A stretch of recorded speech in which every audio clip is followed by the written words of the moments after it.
Sa video ito mga boss, pag-usapan natin itong isang command na pwedeng makabilis no, sa paggawa natin ng plano dito sa AutoCAD. Itong hindi ganong pamilyar na command sa AutoCAD, itong Mokoro. So kaya lang bago natin umpisahan itong topic natin mga boss no, dito sa AutoCAD, huwag niyo po sanang kalimutang pindutin muna pala no, yung subscribe dito sa maliit pa lang nating channel. Isama nyo na rin po yung like at saka notification bell. Okay, umpisahan na po natin yung topic natin.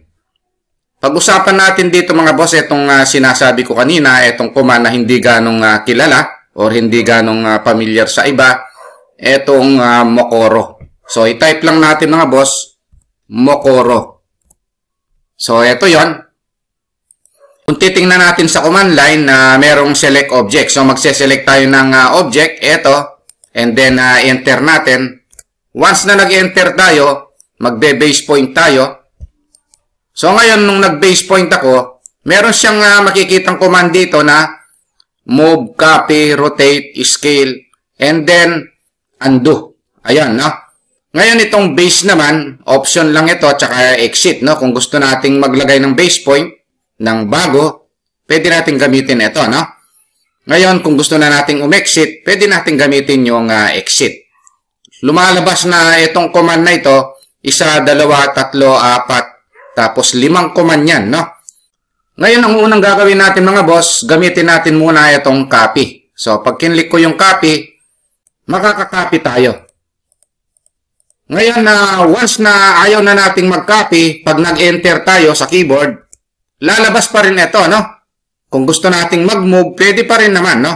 Hindi na kailangan mag-exit at maglagay ng command sa command line ng move, no? So, makakapag-move tayo, no? And at the same time, hindi na kailangan mag-exit muna. Kung gusto naman nating mag-rotate, eto siya. So, click yung rotate. So, pwede tayo mag-rotate, halimbawa, 45 degrees and then enter. Ayun, nakapag-rotate tayo, no? Ngayon, kung gusto nating i-undo, pwede naman, no? Click. So, maa-undo yung rotate, no? Kasi yun yung last command na ginawa natin, no? Pag nag-undo ulit tayo, mawawala sa pagkakamove. Ayan yung gamit ng undo, no? Ngayon, halimbawa, gusto nating mag-copy uli.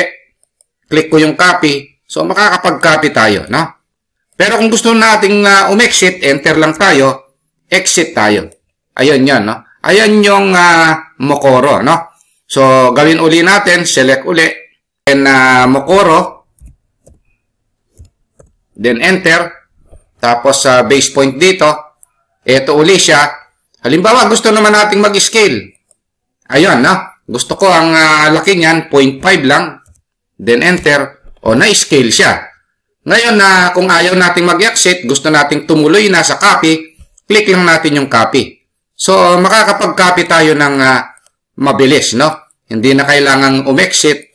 Diretso na tayo sa copy. Ayan yung Mokoro, no? Ngayon, kung gusto nating baguhin yung base point, so, pwede natin gawin yon, no? So, enter lang tayo, click natin yung base. Ito yon, no? Ngayon, yung base point natin, gusto natin sa gitna, click. Ayun, then, magkakopy tayo. Ayun, bit-bit natin ngayon, habang nagkakopy tayo, hindi na sa baba. So, sa gitna na ng chair. Ayan yung base, no? Ngayon, kung gusto nating mag-undo, enter lang ulit tayo, gamitin natin yung undo. Ayun, yung pagkakakopy nun, ma-undo.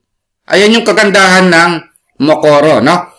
Okay, ayun lang mga boss, yung topic natin dito sa Mokoro command. Kung nagustuhan nyo po itong video ito, huwag nyo po sanang kalimutang pindutin muna pala, no, yung subscribe dito sa maliit pa lang nating channel. Isama nyo na rin po yung like at saka notification bell. Thank you very much at God bless po sa inyong lahat.